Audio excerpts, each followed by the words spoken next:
Alright guys, TacticalRab back again today. Hope you're all doing well and enjoying your day so far. Another rocky season so far for Los Angeles Thieves. Ups and downs all across the park, but they've lost their last 6 maps now in a row to Seattle Surge and Minnesota Rokkr respectively. Surely changes required if this team wants to actually try and win championships, but what changes needed? Kenny's been underperforming, but is Envoy actually the problem with this team? Very much intrigued to your thoughts in the comment section below. Hit the like button if you enjoy. Subscribe if you're new as always. I would greatly appreciate it. Really have said the channel. Thank you very much indeed for doing that. Some classic Bookage right here. Look at all these names. I'm pretty sure I saw 4 nade indicators on the screen at one point. That's it. I mean, it's just classic Bookage to be perfectly honest. And Call of Duty Vanguard. This also though from Doug Tomato. We talked about the announcement that he had coming relatively soon. He says this is a competitive Call of Duty announcement. And then I was like, damn, what is going on here with Doug? Like, I mean, as he said, sorry for delaying the announcement. I got robbed in the middle of the night and I'm still trying to figure out what happened. I'll update you guys as soon as possible. So like, okay, what is Doug's life, man? But it turns out the robbing was kind of, he was a tongue-in-cheek here because as he describes, for some reason I brought the same tweet up twice, as he describes in this tweet, it's official, I have a new roommate, super excited to play COD every day with my teammate Ghosty and make fun content. So pretty cool actually, like, I don't know, I guess Ghosty's move into Doug's house effectively, and as he describes in this video,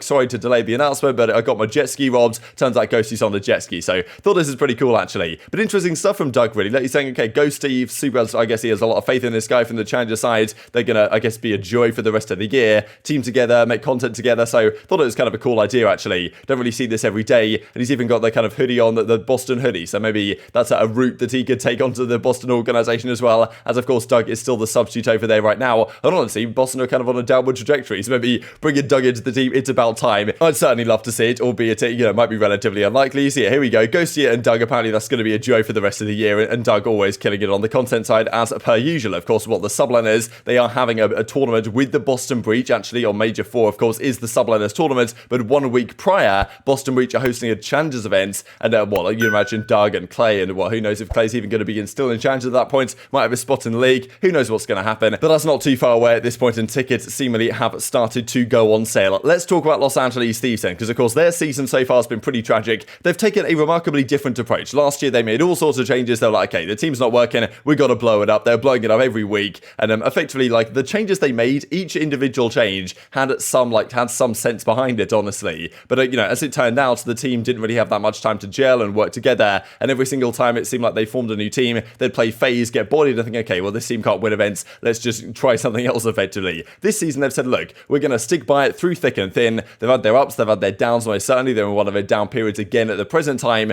and look, it might just go to show that what they tried to do in terms of their role change, as they describe right here, debut of our new roles, they made the grand finals at the Prime Classic, they did rather well, they made it out of a group, they're like, their group was, you know, they got 3-0'd by the subliners in their group, they got beaten by them again in the grand finals, they beat the London team, a pretty dysfunctional London team, and Team War in their group at the time to make it out into the bracket. Then once they got into the bracket, they won 2 games, beating Boston. They're on a downhill right now, and also they beat aBeZy, of course, but with General in the team, didn't really seem to be quite as cohesive as they are at the present time, right? So LA Thieves' run was pretty good to the grand finals, but it wasn't anything spectacular, I wouldn't say, especially single and this type of stuff as well. And since then, once again, it seems to have fallen off. Of course, look, we did see a few days ago the complaints from Kenny and Envoy about the servers that they're playing on and the frustrations they had with that, but of course, it's within their control, I suppose. They decided, they made the call to live out there in the 100 Thieves compound and play from that compound, so you have to kind of deal with what comes along with that at the end of the day, because at the start of the season, they kind of thought, okay, do we want to stay here? Do we want to live in Texas? Like, that was the question they were weighing up. They made the call, or the organization made the call, and that's kind of what they've got to deal with, right? And even Alex Penn reckons not that much of a big deal given the latency additional tool that they can bring in. But as Octane says, practice is great, and it doesn't translate to matches. Like, you know, reminds a lot of people of maybe what was going on with Optic Chicago last year, but just generally with teams that don't work. Like, every single team says their practice is going well, and then often, like, the teams that don't do well say it just doesn't translate to matches. But, you know, of course, they've got to figure out how they can actually make that happen, or just chalk it up. Even as I was preparing stuff for this morning, like, Drazah even tweeted up Beyond Tilted, maybe implying that something might be going on internally at the Los Angeles Thieves organization. Could be completely unrelated, but look, let's just have a look at their record so far this year. They started off all right at Major 1, but Major 2 was an absolute disaster, honestly. I mean, look at this, 0 in 5 in their records. They say, look, we've got to chalk it up. Kenny on the flex is not going to do it. Drazah and Envoy as the SMG duo, it's not working out. We've got to try something else. Kenny, you're going to an SMG. You did it back in the day. It's time to do it again. But if anything, he looks more lost now than he did before. They did have this, as I say, brief good period at the Pro-Am Classic, but outside of the Pro-Am, if you exclude the Pro-Am here, their record is absolutely tragic pretty much this entire season long, and lately they've, well, got 3-0 back-to-back. They beat London again, as they did at the Pro-Am, but like, this is a London team and a Boston team as well, that aren't quite what they were towards the start of the season, there's no doubt about it. So the question has been, look, it's probably time to blow it up. But if you do blow it up, what exactly do you do? Because the question has been there all season long. Before Kenny went to the sub, a lot of people said, look, Octane, he's got to go, put Kenny on the main, bring in someone else, put Drazah on the flex, and have like another actually good SMG duo for Envoy, because I feel like Envoy can be, as an aBeZy is going to describe here, a difficult SMG player to work with in terms of the way he actually plays the game. He feels like this year, Scump and Shotzzy are just so far ahead of like many other SMG duos. They're clearly the best in the game, and it feels like Shotzzy is just such a great partner to Scump, as Envoy really wasn't able to quite do last year. I feel like his playstyle, like he gets a fair few engagements, but just the way he plays the game, it's a slightly slower, more methodical style that you need a really aggressive partner to actually make that work. And that seems to be difficult to do in a 4 versus 4 environment. So basically aBeZy is saying, look, he believes that Envoy might actually be the core issue of this team. It's not the fact that, yes, Kenny and other players might be underperforming statistically as Priestahh did, but kind of a change to the team in that sense, and a change to the way they're actually playing the game might take this team in the right direction, saying that, look, Envoy, he's eventually a 5 versus 5 merchant. His playstyle doesn't align particularly well with 4v4, and that actually might be causing fundamental issues with the team. Then again, though, you've got to look at the numbers to a degree and say, look, it's not been Envoy that's underperforming statistically. It's, I mean, Kenny has really been their kind of the downfall of the SMG duo lately, at least statistically. I'll share the clip, then we'll discuss it. They have to make a change, whether or not their excuses have any sort of backing. Like, you're in LA. You know what I'm saying? Like, you're doing it to yourself, essentially, for even being in that situation. But the issue, and I don't know if this is going to be a hot take, and I hate to say it, is you look at the stats, right? Kenny's been performing horribly. Like, since the switch, he's been the worst on the team. Statistics. By far. By far. When I talk to the players and like Cap and Mud Dog, they think Ken is like 1 or 2. Like, if you were to rank them in order, he's like 1 or 2 on the team. So you have that, and then you throw in the fact, and here's the hot take. I don't know if Envoy's style works for 4v4 Call of Duty. Like, I love Envoy, and statistically, Envoy's probably their best player. But like, it's kind of being proven in front of our eyes. You look at when he blew up and everyone was on the Envoy hype train, right? Black Ops 4, 5v5, Modern Warfare, he was great, 5v5. And then he's good as hell at Cold War, though. No, but a lot of people, including people inside the team, thought a lot of their issues came from him because of his play style. If I'm them, I'd get Kenny on main, bench Octane. I'd pick up Scrappy, have him run flex, and then I would try either Drazah or Pentagram in that second sub role, and then have Envoy as normal SMG as he kind of is. Would you try reverting Kenny back to an AR? I would ask Kenny what he wants to do. You got chalk that. Throw that out the window. I mean, if he's more comfortable doing X and not even like and so close-minded to doing Y, for example, he's not, and you want him to do something and he's not going to meet that role, you got to chalk him. Period. I get it. You love, he's a part of your little family. He's a franchise player for you. But if he is not willing to support a role like that, he was willing. He did it. Okay. I'm just saying. He just got cooked. I'm saying if he doesn't want to do that and he's not going to be comfortable doing that, you got to stop forcing the issue. Period. That's fair. Even if that means he's not playing. If you can't find a solution that works with him, you just got to go. He's just got to go and sit out, or go somewhere else.